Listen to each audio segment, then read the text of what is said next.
Thank you so much for having me on. This is cool. I was realizing I don't think I've ever been a guest on anybody else's thing. I guess used to run myself, but it's kind of a nice different feeling to be asked to be on somebody else's show. So thank you for Yeah, having me. thank you so much. I'm honored to have you on and speak to you, and it's great to catch up. Do you want to start by giving a little introduction of yourself, what it is that you do? Yeah, certainly. So yes, my name is Ryan Davis. I am thrilled to be on the show today. I play the viola, and yeah, I guess at this point I'm kind of a freelancer in recovery in the beautiful city of Toronto. Really happy to be living here, even though it's been pretty challenging with a lot of lockdowns and that sort of obstacle that I think most musicians are facing at a time like this. I'm very grateful. So I actually came to this city for a fellowship program at the Royal Conservatory called the Rebanks Fellowship, and it was just a bit of unfortunate luck in the sense that the year that I moved was the year that the pandemic kind of went down, so it really sort of skewered a lot of the personal plans that I had. But I'm still tremendously grateful to have had the opportunity while I did, and they've been really encouraging even throughout a lot of the nebulous time here, trying to just help us and support us in different ways. Awesome. And you moved from LA, right? Yeah, it was a big change. I was attending the Colburn School, doing an artist diploma there, and after that, yes, I did come here. So that was an absolutely big move for me. I grew up in the prairies and everything, but I had been living in the States for 5 years. I was in LA for 3, and then New Haven, Connecticut for 2 before that, and then Montreal, where we of course got to meet each other. So it has been a lot of ping ponging around and stuff. So I'm kind of hoping I can plant more roots in Toronto this time. I'm not going to sugarcoat it or lie. There are times where I really miss Los Angeles too. It was an absolute joy and really crazy time for me to just live there. I've never lived anywhere warm in my life before, so that was quite an unusual experience for me. Yeah. How do you deal with moving? Are you good? Are you good with moving? It's a strange thing. I having moved a lot of times now. I'm realizing that I think I'm not too bad at it at this point. I think it's been a big blessing. I already knew a lot of people in the music scene here in Toronto that have helped me feel tremendously welcome. I'm actually floored by how kind people are in the music scene. It's just like a big reminder, and it's something I absolutely want to pay forward to like everybody I encounter. Montreal was where I first moved after growing up in Saskatchewan, and that it really opened my eyes to just like bigger cities and artistic kind of ebullience in a way that I hadn't experienced before. So that was very exciting for me. And every city, like from Montreal, had its. I think I'm sure you can attest to this from like the vantage point of a young person. It's just so much fun. It's a ridiculous city to live in as a young person. It was very I just like was getting my feet wet and excited about all kinds of things. Moving to New Haven, it had sort of this academic like history and beautiful old campus sort of style, and I really appreciated that sort of introduction to like the Upper East states and that kind of thing. It was an absolute joy to be there for 2 years, even though New Haven might not have the same kind of reputation as like a big, exciting city. The actual campus is stunning, and the Well, people. you're being very modest right now. Ryan went to Yale. Okay, I'm just gonna put Oh, that out there. you're Oh, too kind. you moved to New Haven for no reason. Okay. Go ahead. Yeah, well, you're very kind. It sure was a blessing to be there as well. At times I think LA was probably people have kind of told me for years that they thought I would sort of fit in LA in a lot of ways. Just with I for me a big thing that I've loved is like your average Joe in Los Angeles loves basketball, and so I could really geek out about that with people because that's something that's always been a big passion of mine. But Toronto at the same time, like I was so excited about coming here because the Raptors had just won and all that jazz. So it's every city has given me something special, and I'm kind of just trying to be like in the moment, if that's not too cliche to say. Yeah, for sure. Okay, why basketball? Why is that? Where did that come from? I think at the time, being a young person, just growing up there, we were doing all kinds of different activities. Like I started basketball before I played the violin, before I switched to the viola, even. So right from the get go, that was like a huge passion of mine, which is strange in a very cold province as well, I guess. Yeah. I surprisingly, I didn't. There are so many good hockey players who come from Saskatchewan. That was not me. I'm not gonna fall when I skate. Like I can hang, but it's I wasn't like a gifted winter athlete by any means. But basketball, for some reason, really clicked. I loved it. I loved like sinking my teeth into it, and strangely, over the years, like it was just as important to me as music. And then I realized I wasn't going to be 6'5", even if I was trying to drink as much milk as possible and like eat broccoli and stretch. It just wasn't in the cards. And I had a couple tougher injuries and stuff, and that's when I kind of realized, like, you're not getting in the NBA, right? You gotta like think about things more logically. And music had always been like such a big passion of mine as well. So just doubling down on that. But yeah, basketball for me has actually given me a lot to think about musically too, strangely enough. Just the creativity of it, the teamwork, collaboration, mastery of specific skills, discipline, all those kinds of things. It's been a kind of an interesting intersection of values, I would say.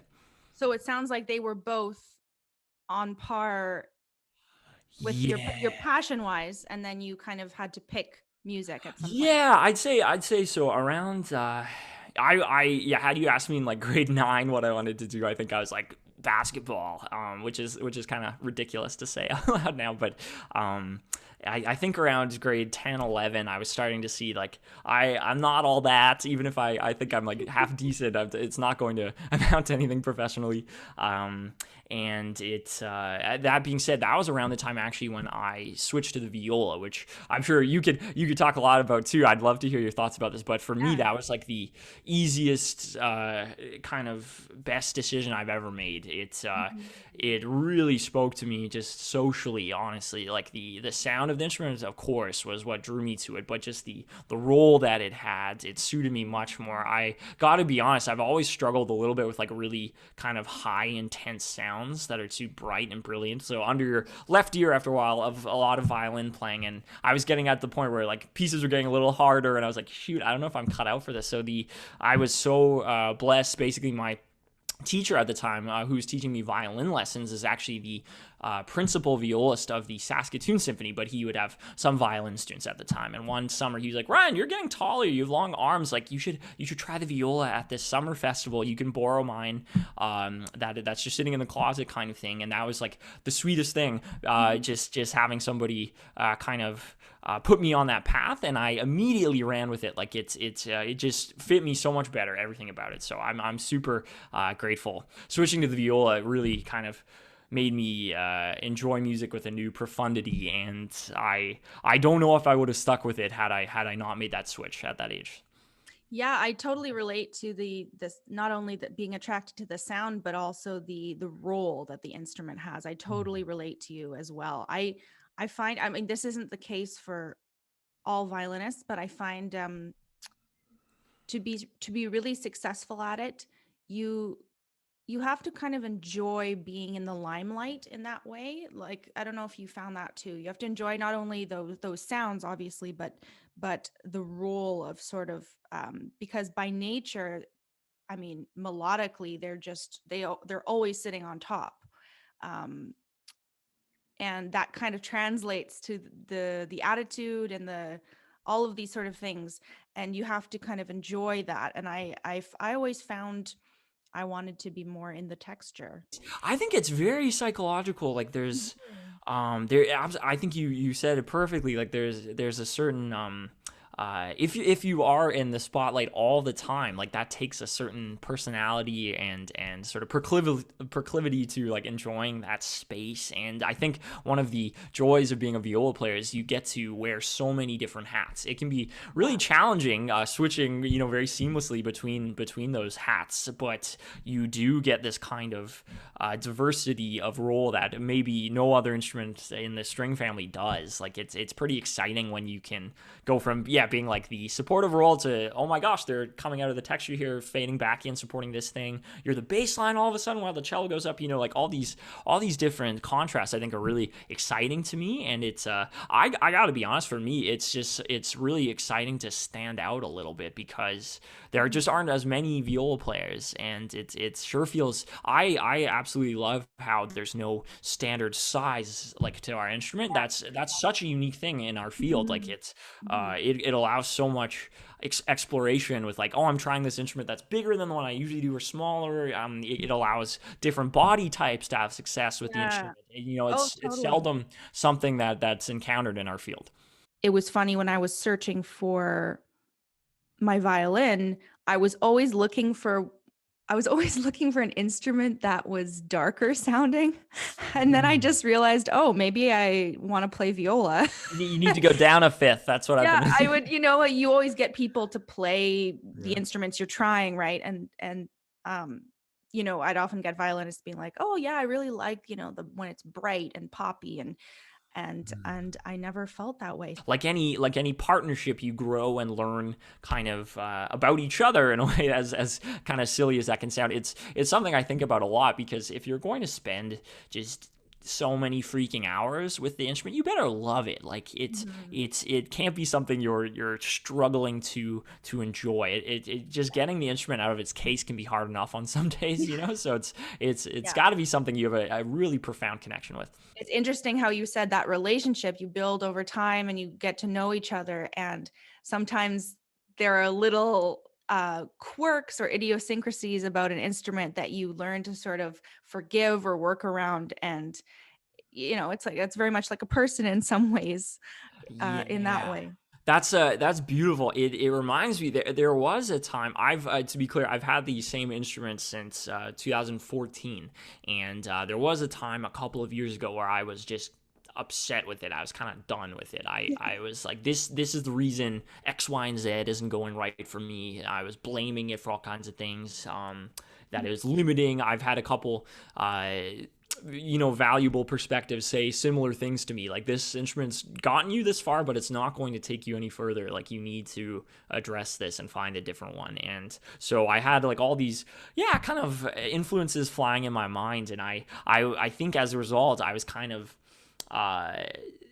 approaching it in an unhealthy way, where I was trying to like kind of mash things out of it, like, why can't you sound louder, why can't you have a better sound, like this, and it's just like you said, it's like if you treat it as a person, you would never get a healthy relationship out of anything if you're trying to like muscle something out of somebody. And I think over the years I've sort of smartened up and recognized, like, I might not have this $100,000 just to throw around for a crazy instrument, and what can I do to really maximize what I've got. And that has been a big game changer. And as a result, I actually think my instrument has improved a lot. It's a modern one, and just even in the past couple of years, I would say some people haven't heard me for a while, and then they hear it's like, what viola is that? It sounds really good, and it's the same one. And so just having that kind of gradual perspective shift can make a big difference sometimes. Let's get into a bit about the music that you create and the music that you write. What is it? How did you get into that, and what's going on with it right now? Well, thank you so much for allowing me to come on here and wax all about what I do. But essentially, so it's actually fun to talk about this in context of what we've been speaking about. So the viola, as we've kind of addressed, is a brilliant instrument for supportive roles and collaborative situations, but it of course has its own value as a solo instrument and kind of thing. For me, I strangely have really become attracted to the idea of doing things differently with the viola, and in kind of its own space, as like not like a solo concerto instrument by any means, but just as a unique kind of untapped voice in a lot of different contexts. For me, having gone to a lot of schools for a lot of years, I felt in really healthy ways that I was being kind of encouraged to pursue orchestral playing, which is a brilliant thing. Obviously, it's like the pinnacle of classical music. Collaborating with like the best of the best, and this like organism that lives and breathes as one. Like, it's a beautiful thing. For whatever reason, I was really, really drawn and kind of captivated by the idea of combining everything that I've loved about trying to become a better viola player with other types of music that I've adored since I was a kid and young person. And I guess at this point, I just, especially with the pandemic and a lot of too much time, frankly, to kind of wallow and self-reflect and these sort of things, I just became really enamored with the idea of making my main focus now as a solo artist. So essentially, I go by the moniker Radia, which is it's sort of a name that has a lot of meaning for me. Actually, my initials are Rad, and that's part of it. But also, people throughout my entire life have it kind of eerily so, like without knowing, never having brought this up, they've called me a light in their lives and stuff. So I've always kind of had that running in my mind. So I wanted to have the name kind of reflect the word radiant in some way. So and then also it's a big creative undertaking for me, kind of not caring what anybody else thinks about it and just doing my thing. So I wanted to include kind of rad plus idea in the name. So that's where I get Radia from. And at this point, yeah, I am really passionate about using the viola with electronics and like loop pedals and that kind of thing. So I sort of started down this path when I guess I was sort of finishing up at Yale my master's degree, and as a graduation present for myself, I bought a loop pedal at the time and was really just sort of scratching the surface. It was a lot of work actually just getting the setup to work. I've had a few friends message me sort of asking like, what do you actually do to make it work? It's not as direct as like just plugging a guitar in, like the typical like rocker kind of venture. I think with an acoustic instrument, there are a lot of obstacles, and I certainly wasn't in the know by any means. So it was a lot of like stabbing in the dark, just seeing like, oh, that wire needs to go here. Okay, no, it doesn't. That sounds terrible. This doesn't even sound at all. I need this other box from this other store, that kind of thing. So it was a lot of trial and error. And I got to the point where creatively it was so exciting to just like play something and have it kind of come back at you in this way. And then layering and that kind of thing, it became very exciting for me. So when I then moved to Los Angeles, I was already kind of writing my own stuff, and I was just so grateful for my teacher at the time, Paul Coletti, who's like been one of the biggest influences in my life, straight up, not only on the viola, but he is a composer himself and a absolutely stunning viola player. But he really encouraged me. Like, I think there's a sort of a misconception that, or reality in some ways, that some teachers would be like, well, you're wasting your time with this, like don't focus on this at all, like stick to Mozart, stick to Beethoven, this has no value, it's actually getting in the way of your other music. He really flipped that on its head for me and said, like, Ryan, you need to develop this, like this could be your thing. You really need to invest time in it, take it seriously. He actually in a really constructive way would criticize what I was doing, and it's been so valuable looking back. Like, he really helped me discover, like, yeah, that thing you're doing is actually not working. Like, try to fix it, come back next week, let's look at it again. And just having a professional voice like that who really cared and like wanted me to succeed in that kind of different way meant a great deal to me at the time. So I'm at the point now where I've written a lot of different stuff and changed my setups over time, and the pandemic has been the very impetus that's finally sort of pushed me to commit to releasing my first like solo album of this kind of music. So I'm tremendously excited. It's a little scary, I'm not gonna lie. It's very hard. There's a lot of times where it sort of feels like I'm stalled or blocked, or things just, it's not a linear process. I'm finding writing, it's not like I show up every morning and just like things come out and I feel good about it. It can take weeks for me to get like a bar to come that I'm happy about, and then other days, like one day, I'll just come up with a whole thing that I'm really pumped about. So it's just kind of rolling with the punches in that way. And the pandemic has both been good and bad in that way. I've had more space to think about this, but sometimes the lack of structure can be really paralyzing too. I'm essentially trying to fuse elements of like classical viola playing with electronic music and folk music, and even a little bit of kind of hip hop and that sort of thing. So it's a different kind of hybrid. I don't always know what genre to call it. It's a little experimental at times too, but it sure feels exciting. Just kind of throwing different brushes of paint, that I've loved from different avenues of my life, and trying to make something new and different. You and I both, if we've been attending like intense classical music institutions, it's very obvious, just looking in the audience, just seeing typically what types of people like to come to our concerts versus going to, I don't know, a bar at the after show, and seeing typically what types of people are at that location. And it's very important to me to have at least some sort of musical initiative that feels very welcoming to different types of people from different walks of life. And I found for me it's a really exciting opportunity to try and kind of merge these loves I have, because I've always been a little frustrated with the kind of the juxtaposition, if I could put it that way. Just like this isn't even true, but just seeing like if young people don't want to come to the symphony, and then like the older people don't want to come to the show, it's like, how can I kind of fuse these things? And I'm hopeful, that I'm not going to pretend that my music is like the bridge or anything, but I do hope that it at least addresses these kind of things in a new way. Yeah, for sure. So congrats on the album. When does it come out? So this that thank you so much. That's really sweet of you. My big goal, it's freaking me out to even say this out loud, but so I'm actually turning 30 in December, and my big goal for myself was to release it like on that very day in December. So it's I have to really get to the grind. I'm lucky I do have some stuff in good shape for it, but I haven't. It's something it's kind of hard when you're conceptualizing something like this. Like I don't really want to set out and be like, it has to have like 8 or 9 tracks, and it has to be 35 minutes long in total. But at the same time, it does help to have a clear goal, and so that's something that is kind of tethering me. Like, December, this thing's coming out. What are you doing today to make that happen? There's going to be visual components to it on YouTube as well. And I'm hoping that can just be a really good way of, disseminating things quickly and easily. And we'll see where that goes. It's definitely going to be an exciting time for me.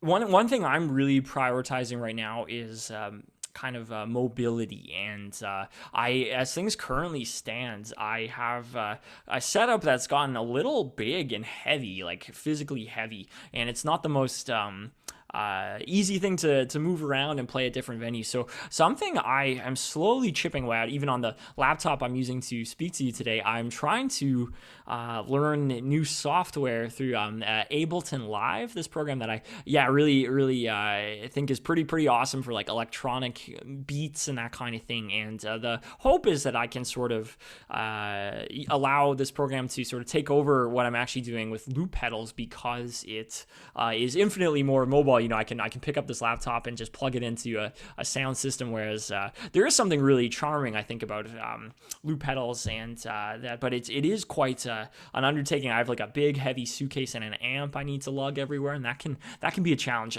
For different spaces though, I really want to be able to play in all kinds of situations, whether it's a cafe or a concert stage. Where I am particularly kind of drawn to right now is I feel like there are these, maybe it's just a Toronto thing, but I think there are a lot of like young professionals in the city who like to have kind of not necessarily classy events, but these I'm looking for something that's a little bit maybe slightly more formal than like a bar open mic and below like a night at the symphony orchestra kind of thing, where there could be maybe sometimes we'll see this like a DJ or something like that. I would love to kind of add a more acoustic element by playing live viola with these electronics that I'm working on. So with something like art galleries, that really interests me. So I have gotten to play the the AGO, the Art Gallery of Ontario before, and I would love to be able to do something like with my stuff there one day. I think there's something really cool in a communal sense to me about it, being able to walk around and hear music and stuff. And if you want to stop and look, that's fine, but it's not like a prerequisite or that there's any form of elitism or like audience expectation and that kind of thing. So one of the charms of using loop pedals in a live situation is that you can start from like complete zero, and so like utter silence, and then everybody can actually see you in real time, like layering thing by thing. So that's a really attractive quality about that setup. With a computer, it's something I don't know if you have an opinion about this, but I've never enjoyed like just the performance aspect of like, oh, there's a person and a laptop at like a big festival, there's like thousands of people like, yeah, and it just as instrumentalists, I think it's really much more engaging to see somebody with an instrument. I don't mean to speak ill about these people because they're incredibly talented, but I do think from a visual performance aspect, what I really don't want is just to be kind of fiddling at a computer where nobody can see what I'm doing, but using it in a way that is actually amplifying what I'm doing with the viola. So with the computer, you can in some way sort of pre-record a lot of elements so that I wouldn't actually have to necessarily spend a bunch of bars layering and then have it be ready to go. It would be ready to go when I hit that key. I agree with you that there is a charm to seeing someone build the song. I think that's part of the enticement of watching people who use loop pedals, seeing them really build those layers. And it's cool for the audience, especially those who aren't necessarily in music or used to hearing the song being pulled apart that way. I'm with you. I think there's kind of a perfect threshold of where you are building a song in a way that is appealing and people can see it. The danger, I think, is sometimes to get too sort of transfixed by all the technology stuff, and like at the end of the day, I still want my viola playing to be like the focal point of this endeavor. I still want all the blood, sweat, and tears I've spent on an instrument to be the thing that sticks out the most. It's more that I'm trying to kind of weave it with these other elements in a hopefully really captivating way. But I don't want it to kind of get too head in the sand with all the effects and stuff. I still want the viola to kind of lead the charge in this. Well, I would be remiss if I didn't ask you about your podcast, because actually your podcast is the first that I had seen in the classical music sphere. I'm sure there are others, but it was the first that I had seen, and it was certainly the first by somebody that I knew. So congrats on creating it. And I wanted to know if you could tell us a little bit about it. Yeah. That's so kind of you. Thank you. So in essence, it's called the Upnote, and you're coming at this actually at a very interesting time. I'll explain why in a second. But essentially, when I moved to Los Angeles, I was meeting just such incredible people at the Colburn School and beyond, and I was really kind of flabbergasted. This was sort of a dream come true for me to get to attend that place and meet all of these people. And I was having a couple conversations with one of my suite mates named Jared, who is a really awesome sweet guy who plays the trombone from Texas. So we'd come from very different places, but we had this shared desire to kind of examine what it is to be a young musician in such a ever-shifting, ever-changing industry.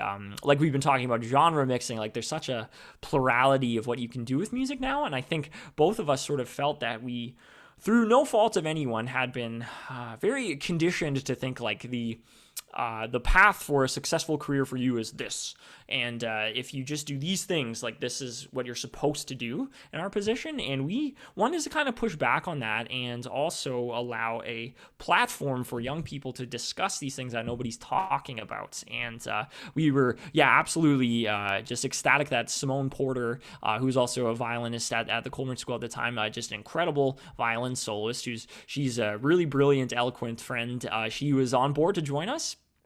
in this project as well. So we had this team and we started just interviewing a lot of our friends, asking them like, what are you working on right now? Why this? What are you trying to do to make your career happen? What are things that are challenging you about this industry? And we quickly realized like there are so many possibilities. It's really challenging, but there are so many exciting things you can be doing to kind of make your career happen. I think there's not a lot of dialogue. So I'm thrilled you're having this podcast. And I can say really proudly we were able to interview over 50 people. We had over 50 episodes, and it got really challenging because of geography. So I left Los Angeles, obviously. Jared actually moved back to Texas, and Simone is in LA still. But we just really recently made the decision. Jared is actually going to be taking over the entire Upnote as a solo thing for now. I think he's got some really exciting things up his sleeve, but we had a really good 2.5-year run where we actually were in residence at the Colburn School for part of it as entrepreneurs in residence for a prize we won. So I was like really blessed to get to take it in that direction. And I found with the unique challenges I was facing in the pandemic, I just needed to take a step back and kind of have less on my plate. And so that's sort of been my reason. So I'm actually really just tickled to get to be on this episode with you, because I do enjoy podcasts and that kind of thing. It's been something that's been really, really fun for me. That's phenomenal. And I'm glad to be connecting with someone who has had similar inclinations to create a digital sort of platform for artists to speak about things. Well, you are a very inspiring proponent of my favorite instrument and music in general. And I'm always so excited to talk to other violists. And I think there's almost more than, I can't compare because I've never played any other instrument besides violin, but I find there's a special kinship amongst violists where we're all, I think, pretty decent people. Everyone that I've met, at least. That could be like a whole another episode. I absolutely feel the same way. There's this, yes, it is something about that role that we talked about to open the episode. Like it attracts a certain type of person, and in general, I would say there's very little of this like cut your throat to get ahead kind of thing. It's a very good place to be. And likewise, when I was in the same city as you hadn't actually switched yet, so like I'm just so thrilled. So I would love to, if we're ever in the same city, we got to play some like viola duets or something. Yeah, that'd be great. I really appreciate you coming on and chatting with me. Oh, thank you so much for letting me just blab on and on about stuff I'm excited about. It's such a privilege to get to be here with you today. So thank you for having me.